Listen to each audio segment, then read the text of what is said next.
So I'm sure you're familiar with the traditional Razor scooter. Well, now the companies in the scooter share space. Let's take a look at Razor Share.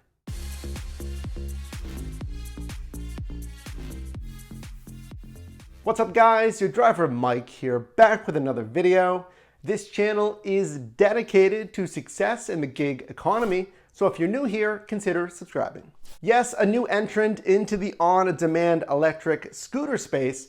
Let's go into the Razor app and show you how it works. When downloading the Razor Share app, you'll be prompted to enter your phone number. Remember, like other on-demand scooter platforms, you also need to be 18 years of age or older, and next, you'll scan your driver's license. Also, similar to other scooter share platforms, you do need a driver's license to use Razor Share. After reading and agreeing to the rental agreement, next enter your payment information. Now you can look in the Razor Share app and see available scooters nearby.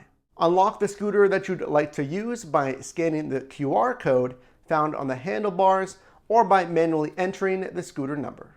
Your scooter is now active and ready to ride. Razor does remind us of a few rules. Number one, always make sure to wear a helmet. Not only is it the safe option, but also may be legally required by law in your market. Number two, stay on board and keep both feet on the platform at all times. Number three, become familiar with the braking system located on the left side of the handlebars. Number four, when concluding your ride, make sure to park safely, avoid blocking public access ways, sidewalks, ADA ramps, and make sure to park near a curb or a bike rack if possible.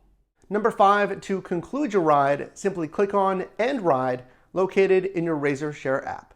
Pricing on Razor Share is $1 to start and 15 cents per minute. If you have any questions on using Razor Share, put those down below in the comments. Your driver Mike here. I do appreciate you watching. Leave a like if you enjoy the video, subscribe to join your driver team, and I will see you in the next one.